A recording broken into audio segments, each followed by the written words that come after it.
Halo semuanya, jadi perkenalkan saya Salsabila Rosida dari mahasiswa Psikologi Universitas Airlangga akan menjelaskan tentang aliran-aliran psikologi. Saksikan terus ya. Yang pertama ada strukturalisme. Strukturalisme sendiri merupakan aliran pertama dalam psikologi yang dikemukakan oleh Wundt setelah ia melakukan eksperimennya di laboratorium. Wundt dan pengikutnya berpendapat bahwa pengalaman mental yang kompleks sebenarnya adalah hal persenyawaan kimiawi yang tersusun dari unsur-unsur kimiawi. Metode yang dipakai dalam strukturalisme adalah metode introspektif. Metode ini merupakan orang yang menjalani percobaan diminta untuk menceritakan kembali pengalamannya atau perasaannya setelah ia melakukan suatu eksperimen. Jadi seperti sensasi panik, pahit, dingin dapat diidentifikasi memakai introspektif. Tokoh strukturalisme lain adalah Titchener. Titchener merupakan orang Inggris yang pertama yang mewakili pandangan-pandangan psikologi Jerman sebagai murid Wundt. Ia menerjemahkan beberapa buku Wundt dalam bahasa Inggris. Setelah belajar di Leipzig, Titchener ingin kembali ke Oxford, namun ditolak karena psikologi di Inggris tidak sejalan dengan Wundt. Selanjutnya ada fungsionalisme. Jadi, aliran ini merupakan aliran psikologi yang pernah sangat dominan pada masanya dan merupakan hal penting yang patut dibahas dalam mempelajari psikologi. Jadi, pendekatan fungsionalisme berlawanan dengan pendahuluannya, yaitu strukturalisme. Apa sih behaviorisme dan new behaviorisme? Behavioristik menganggap bahwa belajar adalah tingkah laku yang dapat diamati yang disebabkan oleh adanya stimulus dari luar. Berdasarkan hal tersebut, maka teori ini beranggapan bahwa seorang dapat dikatakan belajar ditunjukkan dari perilaku yang dapat dilihat, bukan dari apa yang dari dalam pikirannya. Karakteristik teori behavioristik yang pertama, perubahan perilaku manusia sangat dipengaruhi lingkungan. Yang kedua, mementingkan bagian-bagian terpisah, artinya manusia itu terdiri dari bagian-bagian. Yang ketiga, mengamati perilaku manusia yang terjadi karena reaksi-reaksi yang berpengaruh atau stimulus. Selanjutnya ada neo-behaviorisme. Teori ini menjelaskan dasar tingkah laku seseorang manusia yang dicetuskan oleh ilmuwan psikolog, yaitu bernama Watson dan Skinner. Tokoh Albert Bandura. Albert Bandura dan Julian Rother adalah contoh tokoh dari pengikut pendekatan sosio-behaviorisme. Mereka sebenarnya adalah behavioris, namun bentuk behaviorisme mereka agak berbeda dari Skinner, yang menyangkal bahwa proses-proses mental atau kognitif tidak mempengaruhi perilaku manusia. Pada akhirnya, Bandura dan Rother mengusulkan pembelajaran pendekatan sosial atau sosio-behavioral untuk mempelajari pengaruh kognitif dalam psikologi secara luas. Teori-teori ini menandai tahap ketiga neo-behaviorisme dalam perkembangan pemikiran aliran psikologi behaviorisme. Aliran Gestalt. Aliran Gestalt muncul di Jerman sebagai kritik terhadap strukturalisme Wundt. Pandangan Gestalt menolak analisis dan penguraian jiwa dalam elemen-elemen yang lebih kecil karena dengan demikian makna dari jiwa itu sendiri berubah sebab bentuk kesatuannya juga hilang. Aplikasi dan implikasi teori Gestalt. Yang pertama, belajar.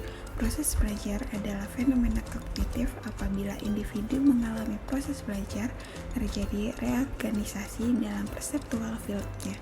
Setelah proses belajar terjadi, seseorang dapat memiliki cara pandang baru terhadap suatu problem.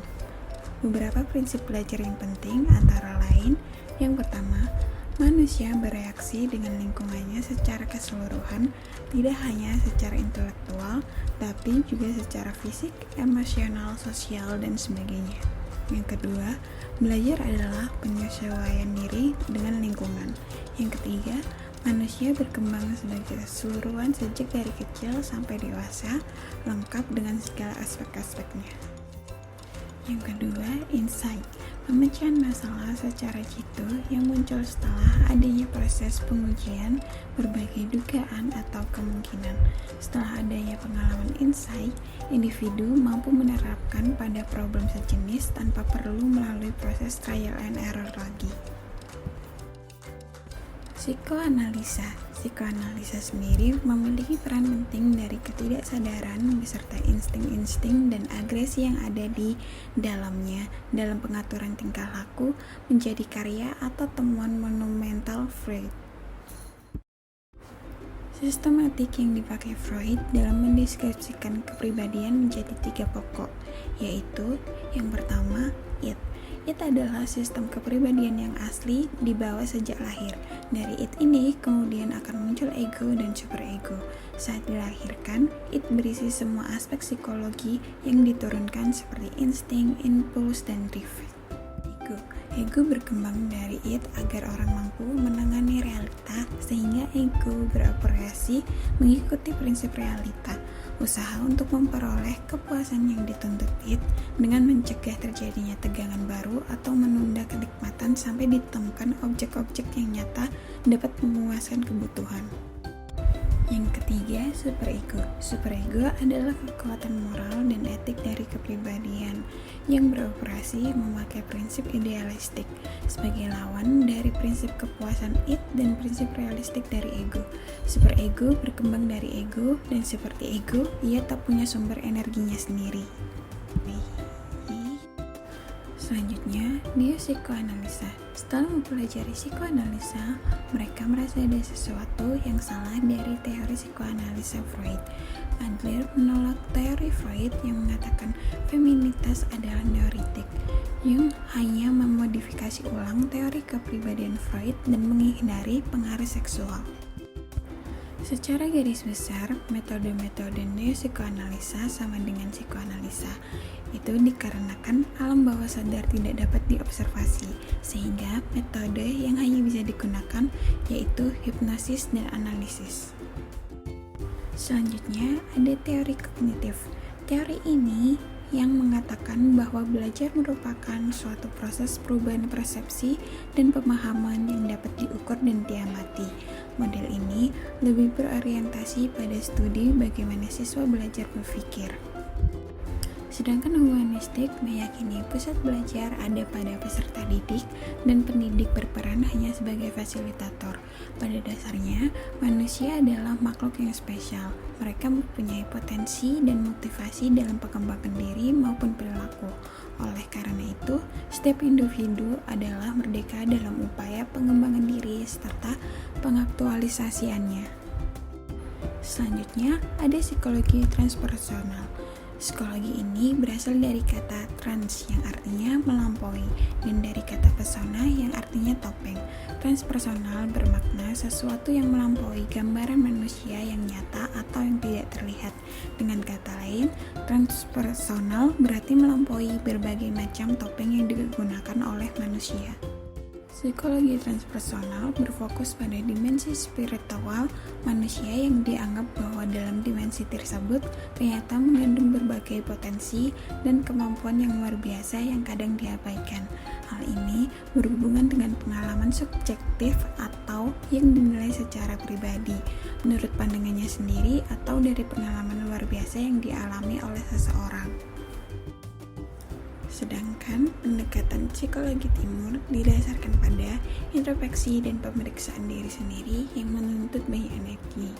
Berbeda dengan psikologi barat yang lebih bersandar pada observasi tingkah laku. Namun, psikologi barat dan timur memiliki kesamaan. Salah satu persamaannya adalah hal penggunaan metode fenomenologis. Semuanya berusaha menggambarkan kodrat pengalaman langsung secara pribadi. Beberapa di antara sistem-sistem ini berkisar pada teknik-teknik meditasi yang memungkinkan orang semata-mata meneliti kesadaran pada dirinya sendiri dengan memberi sejenis jendela yang netral atas aliran pengalamannya.